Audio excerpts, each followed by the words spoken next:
now. All right, we're good. Okay, I guess state your name again. My name is Nadim Siddiqi from the Muslim community of Knoxville.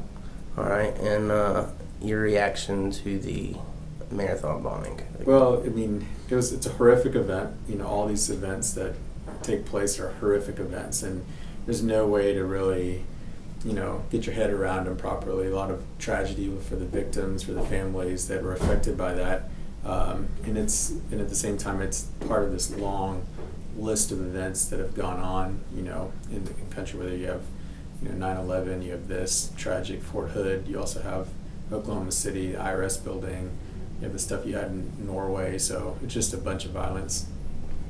All right, what was your reaction when you found out that the bombers were Muslim?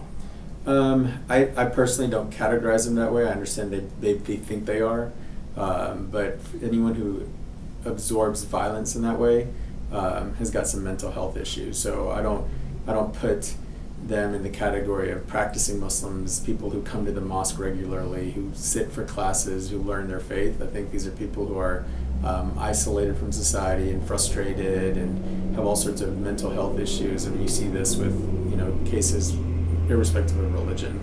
And so my reaction, it's frustrating because all we're going to talk about with Islam is terrorism, right? I mean, it's frustrating. It sets us backwards.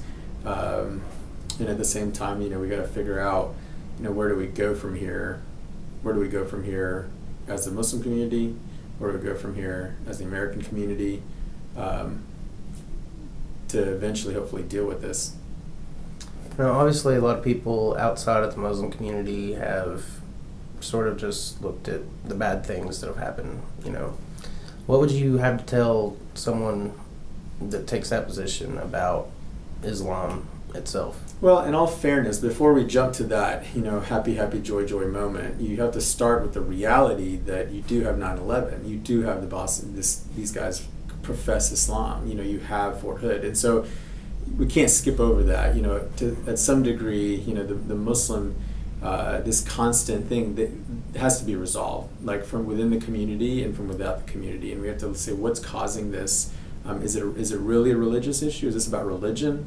Is this about something else? And try to identify that, because the wealth of contribution from the Muslim community and the behavior of the Muslim community, by and large, all the time, is completely the antithesis of what we're seeing in events like Boston. So if you want to come, you spend time at the mosque, you look at our programming, open doors, you see what it is for what it really is.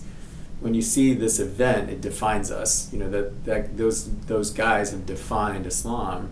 They've defined the prophetic tradition in this one moment, and they've taken it from us, and they've said this is what it is. And so, it's tragic, and it's. I don't think a soundbite is going to help change the perception of that. I think it's going to take a lot of relationship building. We see that, in our communities, in Knoxville, within our circles and our friends and our.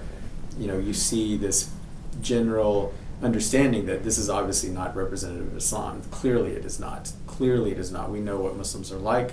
We hang out with them. We know what Islam is like. We've been to the mosques. This is completely the antithesis. And at the same time, well, why the frequency? Why the frequency of these events, and what can be done about that? So we have to ask ourselves, let's take a look, and what is the root cause? Is this really about religion? Why does it keep happening to people that don't know anything about Islam? These are people who know nothing about it. They're learning their religion from people that don't know what they're talking about on YouTube. You don't learn religion on YouTube.